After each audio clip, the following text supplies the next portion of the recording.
A few years ago, Apple did something that sounded insane. They ripped Intel chips out of their Macs and replaced them with the same kind of chip that's in your iPhone.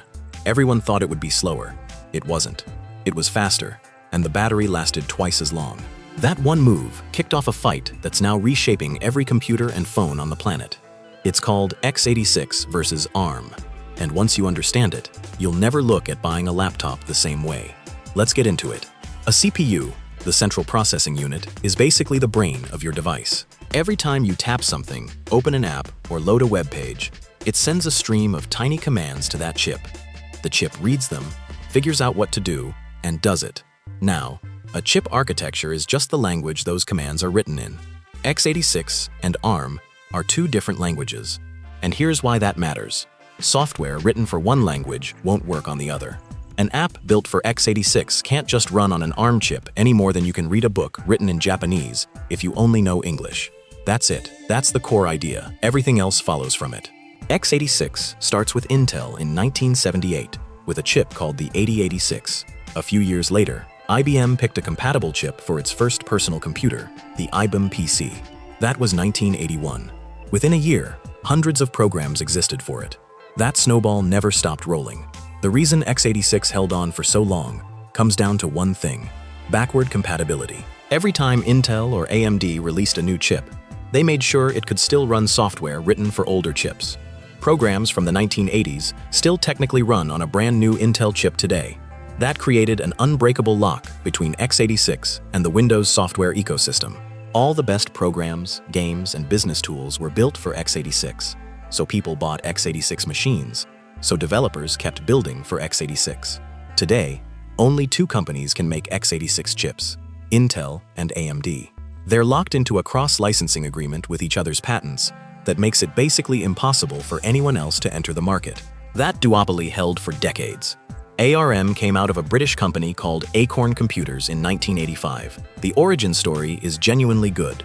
They had a tight budget, so they used cheap plastic packaging for their chips instead of the expensive ceramic stuff. Problem: plastic traps heat. So the engineers had to design a chip so power-efficient it wouldn't cook itself inside plastic. They ended up building one of the most power-efficient processor designs ever made. ARM doesn't manufacture chips. It licenses blueprints. Any company that pays the licensing fee can design their own ARM chip. That's why so many different companies make ARM chips. Apple licenses ARM to build the M series in your MacBook and the A series in your iPhone. Qualcomm licenses ARM for Snapdragon chips in Android phones and Windows laptops. AWS licenses ARM to build Graviton for their cloud servers. Samsung, MediaTek, Nvidia, Google, Microsoft, all doing the same thing.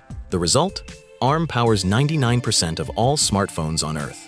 Every iPhone ever made, every Android phone, all ARM. Zero x86 phones exist. x86 is what engineers call CISC, Complex Instruction Set Computing. ARM is RISC, Reduced Instruction Set Computing. Here's what that actually means. Picture giving instructions to a builder. x86 style, you say, build the wall. One big complex command. The builder has to figure out every sub-step themselves. Getting the bricks, mixing the mortar, placing each one. Powerful single instruction, but it takes real effort to decode and carry out.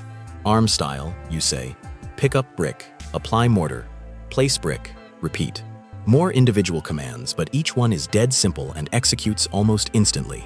Because ARM instructions are simpler, the chip needs fewer microscopic parts to decode them.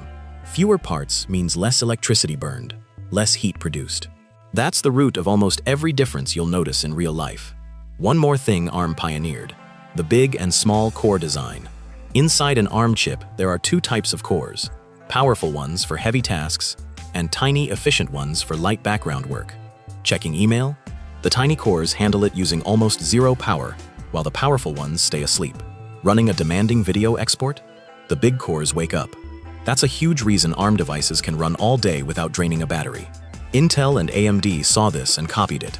Their modern chips do the same thing, but because x86 instructions are still fundamentally more complex to decode, they still burn more power doing the same job. This is where it shows up in real life. Apple MacBook Air with an M series ARM chip, up to 18 to 20 hours of battery life, completely silent because it doesn't even have a fan. The chip runs so cool it doesn't need one. Qualcomm Snapdragon X laptops on ARM, around 18 to 22 hours in standard use. Modern x86 laptops have improved dramatically. Intel's Lunar Lake chips and AMD's Ryzen AI 300 series now push 14 to 17 hours in thin laptops, which would have seemed impossible 5 years ago. The gap is closing, but ARM still leads. In data centers, the efficiency difference is even more visible in dollars. AWS says their Graviton ARM-based instances use up to 60% less energy than comparable x86 instances. Over 50% of new AWS capacity now runs on ARM. When you're running millions of servers, 60% less energy is not a small deal. For a long time, people assumed ARM meant weak and x86 meant serious.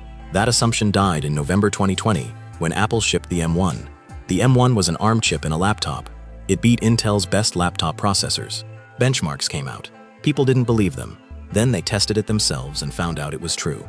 A chip architecture everyone associated with phones was outrunning desktop-class Intel Silicon while using a fraction of the power. By 2026, the numbers are even starker.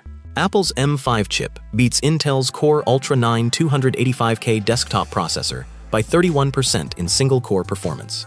Intel's chip uses about 2.5 times more power to score only 8% higher in multi-core workloads.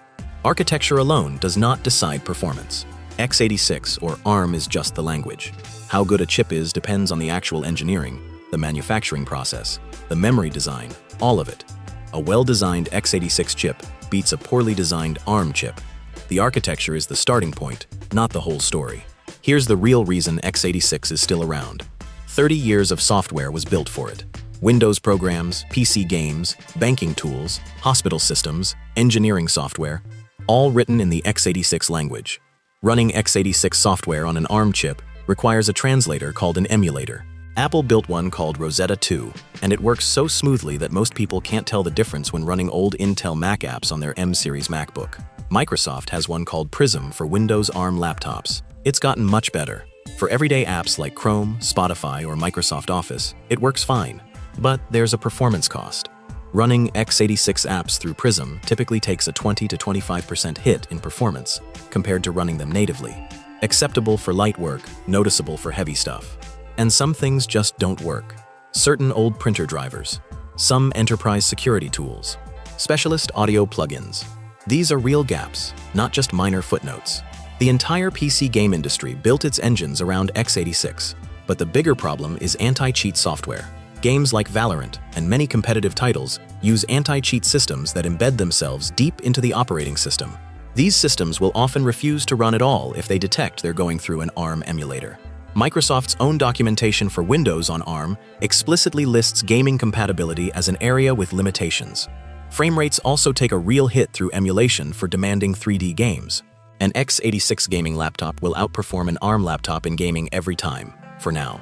AI processing chips called NPUs, neural processing units, are built into modern chips to handle AI tasks directly on the device. Things like real-time translation, image generation, smart features and apps. Right now, ARM leads here. Qualcomm's Snapdragon X2 delivers around 80 trillion operations per second from its NPU. AMD's Ryzen AI 300 does around 50. Intel's Lunar Lake does around 48. ARM is ahead, and this gap matters more every year as on-device AI becomes standard. ARM also wins on integration. Apple's M-series chips pack the CPU, GPU, NPU, and memory onto a single piece of silicon with a shared memory pool. Because the processor and graphics chip share the same memory, instead of sending data back and forth between separate components, tasks like video editing finish faster. A fanless MacBook Air can cut 4K video faster than many x86 laptops that have fans running. For gamers, x86, no argument. Anti-cheat compatibility and game performance are non-negotiable right now. Students who need all-day battery, ARM. The difference between 12 hours and 20 hours on a charge changes how you use a laptop every day. Office workers doing email, video calls, and documents. ARM gives a quieter, cooler, longer-lasting experience. x86 works too, but ARM is the more comfortable daily driver. Developers or specialists with specific legacy tools, check your exact software before buying ARM. If it's on the confirmed compatible list, ARM is great. If it's an unusual driver or old enterprise tool, x86 is the safe bet. What are you running right now? x86 or ARM? Drop it in the comments. Subscribe for more, and I'll see you in the next one.